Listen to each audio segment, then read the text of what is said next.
Long before Princes William and Harry became household names in their own right, they found themselves at the center of a controversy that would foreshadow decades of scrutiny, public speculation, and royal tension.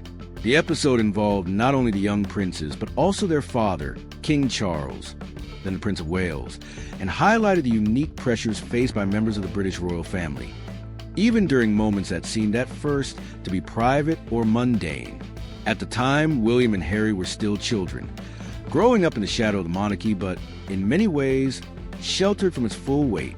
Their lives were shaped by royal tradition, tutelage, and public attention, yet they also contained moments of normal childhood curiosity and mischief. One such moment, however, spiraled into something larger than anyone anticipated, laying bare how deeply the royal family's every action could be dissected by the media, the public, and political commentators. The controversy began with a day trip, one of those seemingly ordinary outings that many families take without a second thought. On this particular occasion, Charles had taken his two young sons to a coastal area known for its natural beauty and relaxed atmosphere. The boys, roped in by their youthful spirit and sense of adventure, spotted a small, secluded jetty overlooking calm waters. With the buoyant energy typical of children their age, they climbed onto the wooden platform and began to play, laughing, teasing each other, and fully immersed in the fun of a spontaneous moment under the sun. What should have been a simple, carefree snapshot of childhood, however, was captured on camera by a nearby tourist who happened to be filming the scenery. In a matter of seconds, the image of the two princes atop the jetty, seemingly without supervision, reached global news outlets and social media platforms around the world. Headlines flashed images of the princes in a way that, at first glance, seemed innocuous, but the reaction that followed was anything but. Critics seized on the photograph as evidence of what they described as lax parenting by Charles, arguing that it exemplified a failure to properly supervise the boys. For royal watchers, tabloid readers, and pundits alike, the situation became a symbolic flashpoint in debates about the monarchy, parenting, and public responsibility. Commentators opined that the image sent the wrong message about discipline, safety, and traditional values, particularly coming from a family that epitomized a certain standard of decorum and propriety. To many, the criticism seemed exaggerated. After all, millions of families allow children to climb, explore, and engage with their surroundings under normal, low-risk conditions. Yet when the subject is royalty, ordinary moments are rarely interpreted as ordinary. The image of William and Harry, unguarded and unposed, touched a nerve, in part because it humanized them, and in part because it seemed to disrupt the carefully curated image of composed and dutiful royal children. In the palace, the reaction was a blend of amusement, concern, and strategic reflection. Senior aides understood immediately that what was intended as a backdrop for a carefree day had instead become a talking point for critics who thrive on dissecting every royal movement. For Charles, already carrying the heavy burden of public expectation and royal duty, the moment underscored how even innocuous moments in his sons' lives could become fodder for controversy. At home, the princes were blissfully unaware of the storm their jetty adventure had stirred.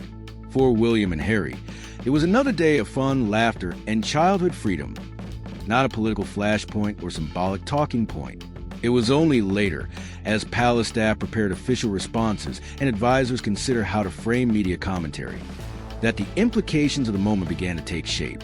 In the public sphere, the uproar sparked debates about parenting styles, particularly those of public figures, and how they intersect with cultural norms and expectations.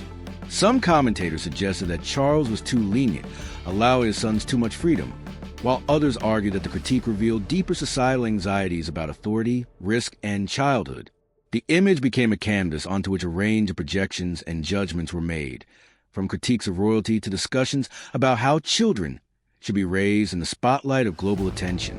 Royal aides worked quickly to temper the narrative, emphasizing that William and Harry were safe, that proper supervision was indeed present even if not visible in the photograph, and that the moment capture was reflective of a normal childhood experience rather than careless negligence. The palace also took the opportunity to reinforce a broader message about the joys of family time, the importance of allowing children to explore, and the recognition that public figures, too, have personal lives. The statement was crafted carefully, balancing reassurance with dignity, mindful that the public was watching not just the image, but how the royals responded. What followed over the ensuing weeks was a flurry of opinion pieces, talk show discussions, and social commentary. Some voices framed the incident as emblematic of a generational shift in parenting, where risk avoidance has evolved into a cultural norm, and where every perceived lapse is amplified through media channels. Others saw it as symptomatic of the pressures on the royal family, where every action is scrutinized not just for its content, but for its symbolic resonance. In hindsight, the episode stands as an early illustration of the intense spotlight under which William and Harry were growing up, a foreshadowing of the complex relationship they would have with the media, public perception, and personal autonomy. For the princes, it was an unwitting lesson in how fame distorts context and magnifies nuance. For Charles, it was a reminder of the perpetual balancing act required when raising children within an institution that demands perfection, yet lives in the realm of human imperfection. As William and Harry matured, their experiences with public scrutiny only deepened. The jetty incident became one of many moments that, in small but revealing ways, shaped their understanding of the royal spotlight. The public, whether through tabloids, broadcast segments, or social media, continued to craft narratives about their personalities, decisions, and relationships. Each image, comment, or appearance became a potential subject of interpretation, critique, or praise. Yet, beneath the media noise, the princes continued to grow into their roles with complexity, strength, and distinct identities. William, ever mindful of tradition and duty, and Harry, more willing to challenge convention and seek new paths. Each responded to scrutiny in ways that reflected their personalities and priorities. What might have seemed like a minor controversy in their youth eventually became part of a broader tapestry, a pattern of moments that revealed the realities of growing up royal in an age of 24/7 media and instant global reaction. Looking back at the Jetty episode years later, it is clear that it was less about the specific act of climbing or playing and more about the larger context in which royal behavior is judged.